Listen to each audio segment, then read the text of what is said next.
Hey guys, good morning. Welcome back to our channel, the Eaton Squad. My name is Ed. So for today's video, let's talk about the additions and the new changes again on Etravel. What now? Heads up, travelers to the Philippines. Details coming up.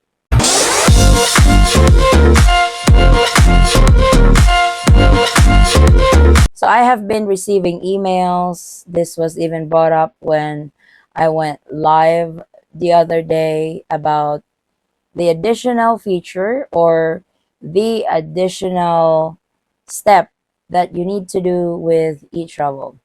This is in regards to your health declaration. So I went and checked if there's really changes or there was an additional step aside from the three steps that you guys have to do, which is your travel details, your health declaration, and the customs declarations. This concerns about the health declaration that you guys will be doing because the Philippines is on watch with this monkeypox disease. They are screening arrival passengers at the airport. So, what do you guys need to do on this additional step? Or is there really an additional step that you guys need to do on eTravel? And this is how you take your part as a traveler when entering the Philippines. So let's go straight to the health declaration step. This is right after you did your travel details. On the health declaration, it would say that as of July 22nd, 2023, COVID-19 or vaccination requirement when traveling to the Philippines is no longer required. Then it would ask if you have traveled, visited, or have worked to a different country for the last 30 days. This is actually optional, but it's really up to you if you want to fill this out.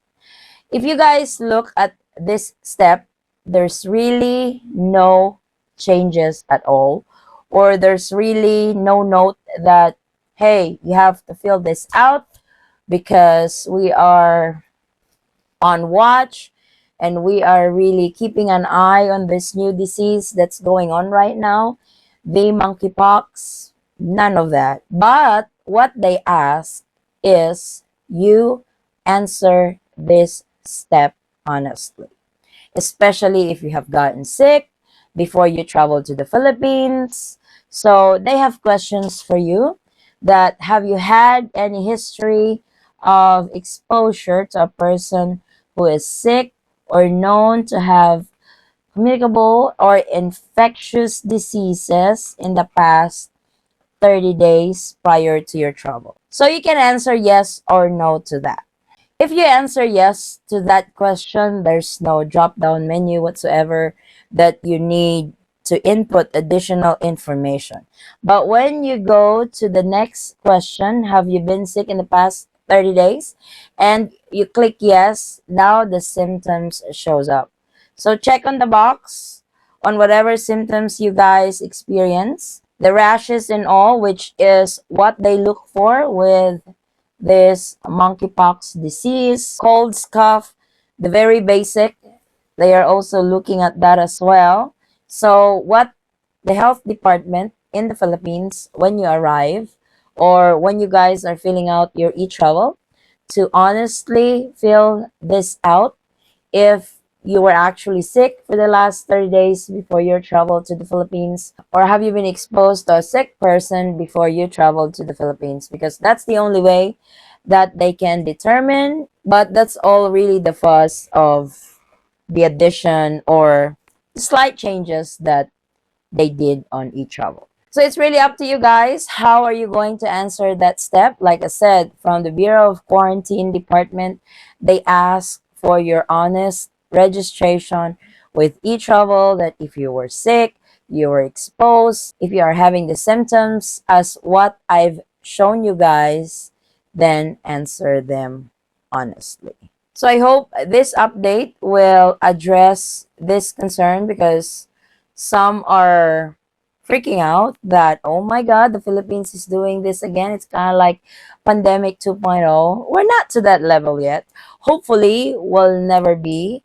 They're just doing extra precaution that if this disease is really bad, they're trying to control for it not to spread in the Philippines, because as far as I know, there are cases of monkeypox already in the Philippines.